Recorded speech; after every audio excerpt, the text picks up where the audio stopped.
find a different path, find a different avenue, and keep moving forwards. Don't stop.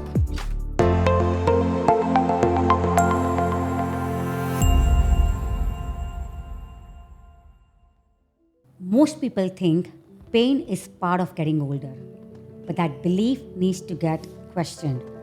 Welcome back to the Balance Talk Show. Today's guest is someone who really understands the human body, from everyday pains and aches to an elite performance. I'm joined by Tim Trevail, a director of physical health at Torrance University. He is a researcher and a clinician and specializes in sports injury, tendon pain, and helping people move better.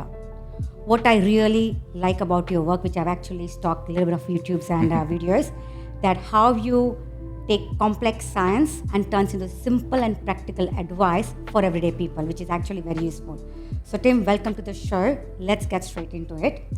I think I want to ask first thing, what inspires you to be in this health industry and physical industry? Thank you very much, and pleasure to be on the show, so thanks for the invite.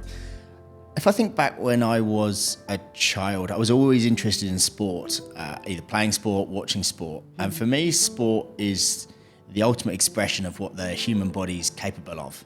And so that's a natural line towards how can we help make sure that we are maximizing human performance and getting the most out of people. Whatever your potential is, everyone has different gifts, but everyone has potential that they can live up to. And I think an understanding of, or a love of sport gave me an appreciation for the human body and the complexity and the individuality of humans. And that got me interested in how I could potentially work with people to try and improve their ability to do the things they enjoy and want to do in life. And for me, that came down to physical rehabilitation and understanding of pain science. Yeah, so I think I want to ask the similar question, that why do you think, like not just a sports people or sports athlete, that everyday people who are actually going through so much of pain and aches, even without doing much? Why do you think that? Look, first of all, I just want to premise anyone who's in pain to make sure that they know that pain is a totally normal part of the human experience. Everybody gets pain in one form or another, but that doesn't mean that we need to live with it and for it to affect our lives in negative ways. If I think about why people might get pain, there's a huge plethora of reasons. Pain is a huge multifactorial, meaning there's many reasons as to why people get pain, but there's also many reasons or many ways that we can help people get out of pain. So there's not just one specific way or one target. We can work individually with people to look at their experience of pain, what's perhaps contributed to their pain, to find a personalized way out of that pain. But I think everyone can benefit from an understanding, a basic understanding of pain. No one needs the complex neuroscience of why things hurt, but a basic understanding of the purpose of pain as a protective system of the human body, and understanding that it's not just about whether tissue damage and injuries, but it's about a protective system that is there, that's evolved through evolutionary biology to actually help us as humans to stay safe. And if we can understand that as a process, we can understand how to live with it and how to still do the things that we want to do in life. Yeah. Since you're specialized in tendon pain, I just want to know in simple form what exactly tendon pain is and why so many adults are suffering through that as well, especially during 30 to 50s. Yeah. So tendons, we need to understand that they really don't like changes in load. And by changes in load, I mean the amount of physical load that we put, or exercise or activity that goes through a tendon. That tendons are not very good at changing to load. They're not as adaptable as things like our muscles. So we know that our muscular system adapts quite well, so we can put some exercises through the muscles. It's got a good blood supply. It will adapt quite quickly. But tendons are not very good at changing very quickly. And the reason that that's important to know is that most lifestyles at the moment have a sedentary nature to them, and then a sudden realization that I need to be active because I've been too sedentary. And when we think like that, we take a bit of a boom bust modality, mindset to it, and suddenly we'll go, I'm not being as active as I want. I'm going to pick up a new sport. And what's the trend at the moment? So everyone seems to be playing pickleball, for example, right? So everyone's taken that recently. But if we do too much of something after too little of something for too long, we're gonna overload the tendon. We get a sort of boom bust nature, so we get a spike in physical activity, and tendons react quite poorly to spikes in physical activity. So we need to gradually increase the amount of physical activity that we're doing to make sure that the tendons don't react. And that can happen with sports people, or it can happen with someone who realizes they want to increase their daily step count. Lots of people are wearing Garmin's or smartwatches these days and know that they want to increase activities. Tendons react when we do too much too soon after doing too little for too long, and that's a process that is a little bit more specific to tendons than it is to other parts of the body. So is that going to heal on its own? Or they have to move more? Because people are trying to be scared if they are in pain. It's like, I don't want to move, I'll rest. So you think rest is overrated and movement is less underrated?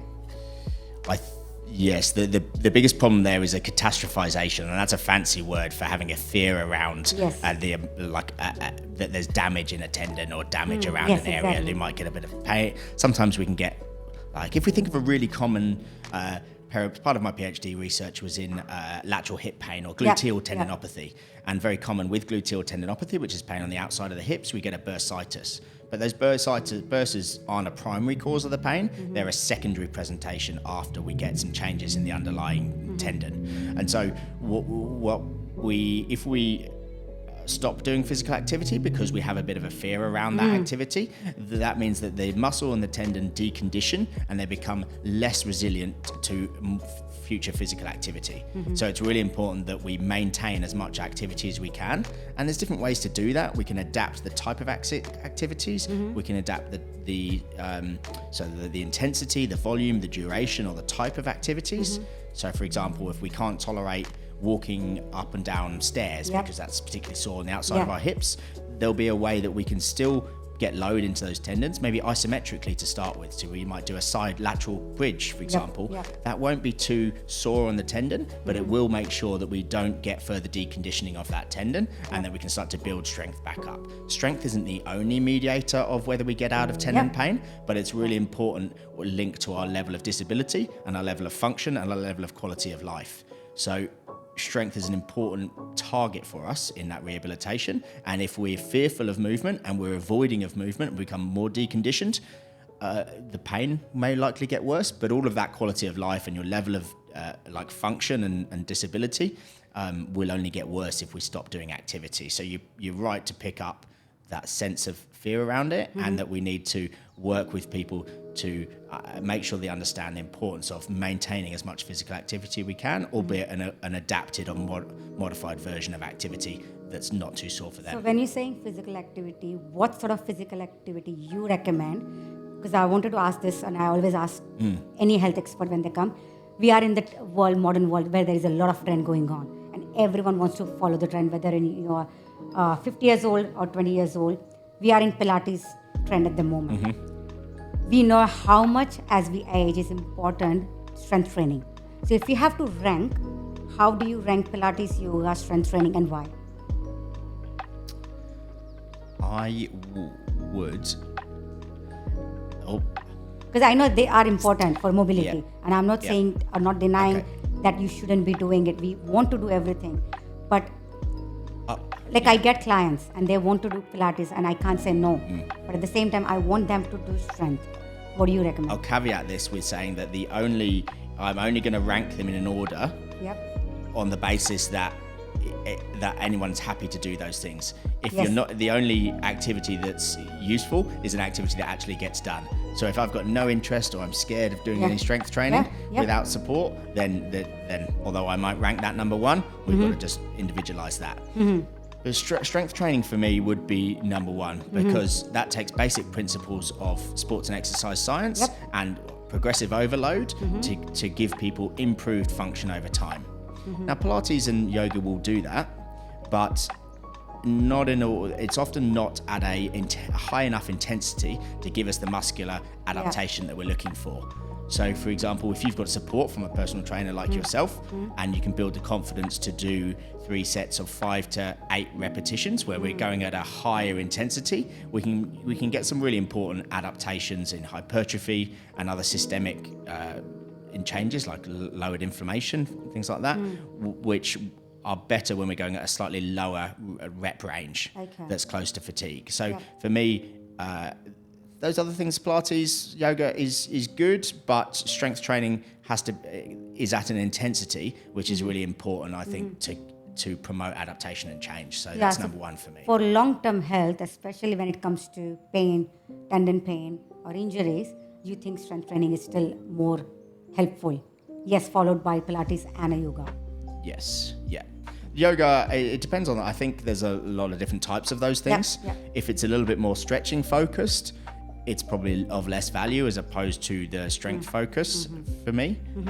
But sometimes that's a nice, if people have had many years of sedentary lifestyles and they haven't been active, it can be a nice atmosphere to get started with some resistance style training. So it's a bit of a window in, but I would encourage people to consider strength training with personal trainers if they can get there.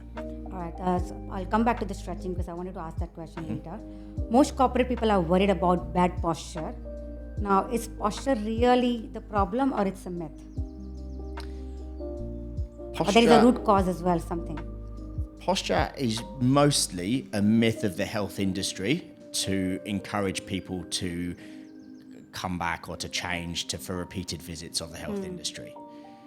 If I walk into an office and you look in that office and you might have 10% of those people have got perfect posture, I would point at those people are the ones that are most likely to be in pain because they've been told by a health professional that they need to improve their posture. If you're not in pain, you're not really that bothered about your posture because you don't need to think about it. The problem is any sustained position for too long. So if we sit in the perfect posture for too long, you're going to be pretty uncomfortable with that. Just as uncomfortable as you are in a traditionally bad posture. So it's the next best posture, or the next posture is your best posture. So you want to have a variability and a variety of postures is best. There's very poor links, certainly in high quality studies, between posture and pain. So it's more about the variability and having a physical capacity to be able to move into different postures, and strength training and flexibility training can help with that. But getting overly worried about your posture is just unnecessary and it's not evidence-based. Yeah, thank you for telling that. And what about the stretching? Because I know my husband has a back issue when they sit a lot, especially being in corporate. They all sit down a lot with the postural issue being told. And there's like, no, you have to stretch and you'll be fine. Like, how much stretch helps? Does it really help? Look, it's better than doing nothing. Yep. Absolutely. But it is, someone's got lower back pain and we got them to spend the same amount of time doing some low to moderate level physical activity exercises. So you might do some glute bridges, you might do some squats, you might do some lunges or some like bend over touching your toes, just a variety of different activities. If you did that for the same amount of time as you were going to stretch, your pain would be reduced and you're going to slowly develop better physical qualities over time. So your function's going to improve and your level of disability is going to reduce. So it's a lot better than doing nothing. But if I had to rank it into what is going to be the best bang for your buck for the 5 minutes I'm going to put in a day, if that's all you've got, stretching wouldn't be high up on that priority list for me. Okay.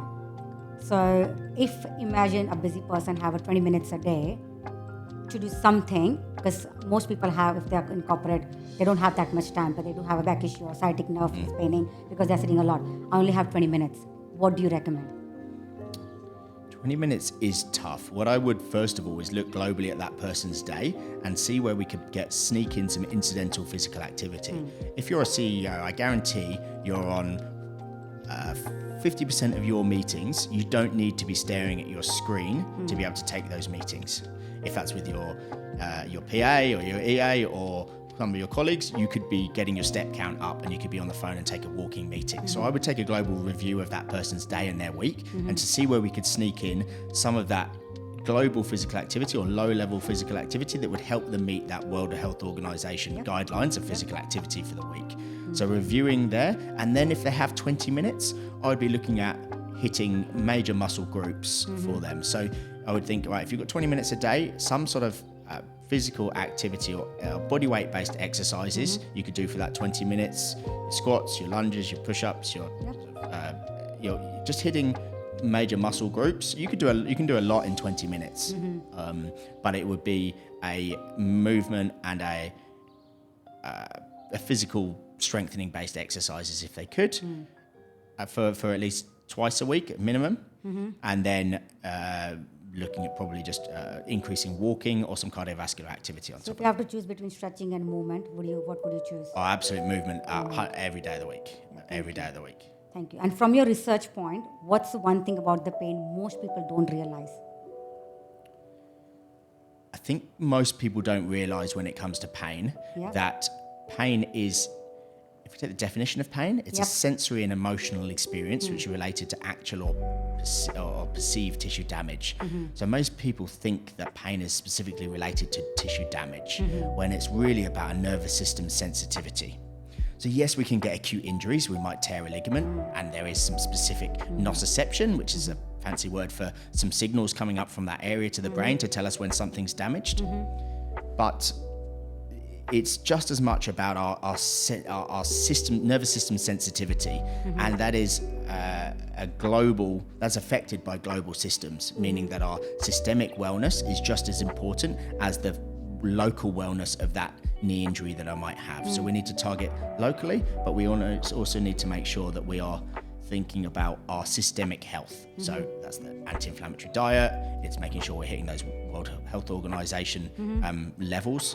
And so thinking, am I generally feeling well? Anything that you might think is good for heart health, which would be, getting a physical activity, low inflammatory diet, those sorts of things, is generally good for pain as well. What is the most common injury you get to see it, and what is most common injury you see it in everyday people? Because what I see in my clientele is always a knee pain, even if it's not acute, but it's like, no, I have knee pain, I can't do strength training. Do you know why? Yeah, so why people particularly will pick out knee pain as a reason not to do a physical activity. So knee pain has a high impact on disability and function. So we can get pain in various different parts of our body, but pain on its own isn't necessarily the most important thing to people. It's about the level of disability that they have associated to that pain. So I could have a painful elbow, but it doesn't really stop me doing a lot of things. Therefore, I'm not actually always chasing down a health professional, or I won't stop doing important things because of that. But knee pain really affects, like, our knees are such an important joint that even walking upstairs, walking to the gym, I'm scared that anything my personal trainer will ask me to do will hurt my knees. And because it has such an important joint for general physical function. So there's a fear around that kind of knee pain because of the activity. So how do you differentiate between it's just a pain or tendon pain and it's not injury? Yeah, so especially on the knee, because that's where we get a lot of worried clients that like, no, I have injury. And I have trained them as like, I know it's not injury. But I can't tell them I'm not a professional. That's important. And I think that I still think as a personal trainer, you're a health professional, that part of your job is to encourage people to be physically active.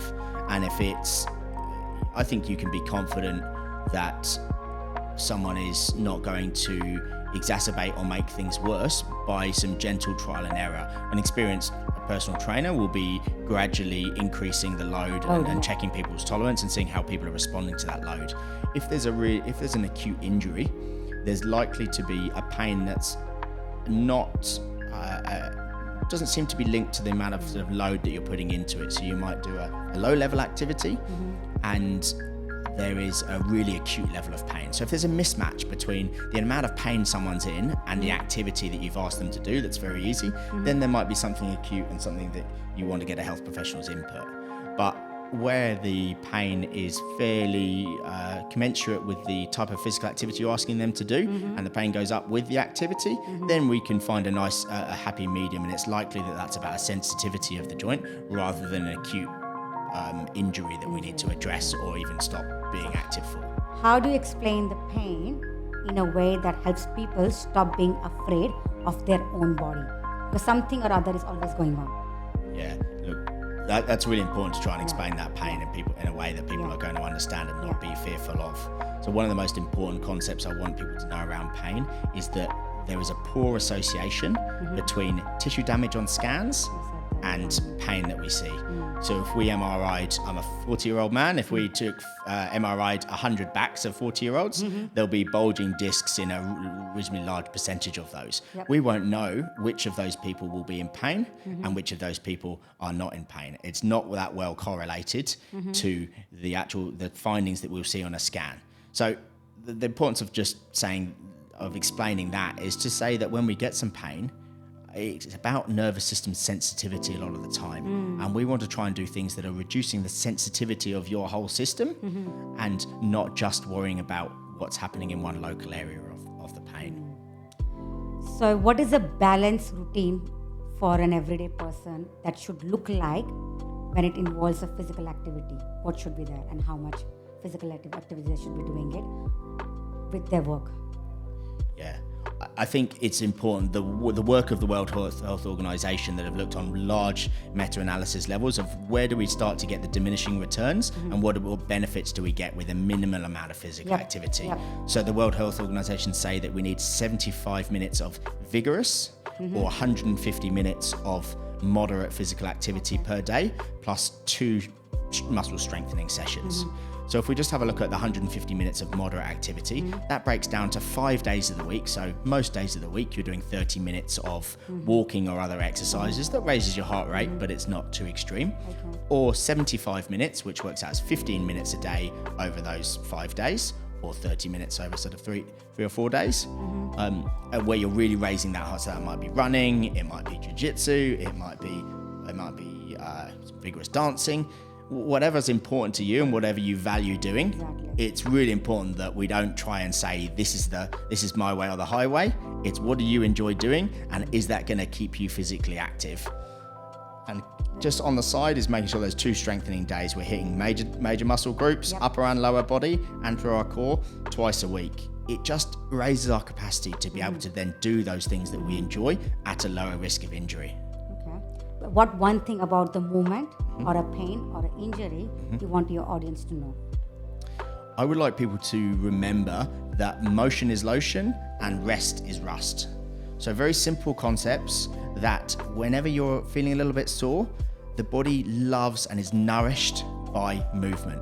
So every structure in the human body, from the nerves to the cartilage to the ligaments to the muscles to the tendons, they respond well to physical activity in different ways, if we look at sort of from a biological perspective, but all of those systems perform better with regular movement, and without movement, we reduce our capacity to be able to tolerate the demands. And if you want to do more of the things that you love with the people that you love and for longer into your life, meeting those physical activity guidelines will improve your life significantly.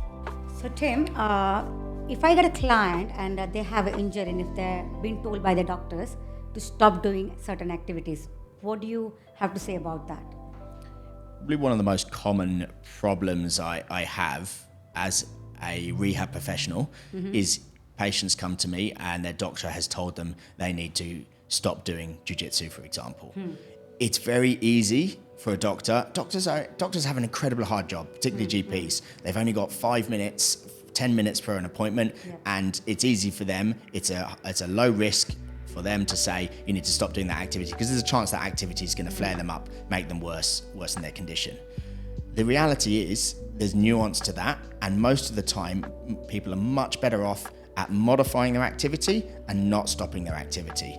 Stopping the activity leads to further fear around that activity. It leads to a reduction in physical capacity to tolerate those demands. And so when you return to that activity, it's going to be harder. The much better route, and it takes a bit of time to think about, and sometimes working with a health professional who understands this space, is to work out how you can modify the activity while still continuing to train. So if you're a runner, that might be as simple as with an Achilles tendon problem. That might be as simple as reducing your mileage per week, perhaps the total distance that you're running, or the intensity you're running, or moving to running on flat surfaces from undulating hilly surfaces. There's 1,000 modifications that we can do that would mean you're much better off than stopping doing that activity. It's very rare that you should ever be told to completely stop doing your activity. If you understand that sport or activity, modification always beats a complete stop of that activity. So the key is the movement, always on move. Find a different path, find a different avenue, and keep moving forwards. Don't stop. Pain isn't a life sentence. Your body is more adaptable than you think. Thank you so much, Tim, for coming. I'm so grateful to have you here.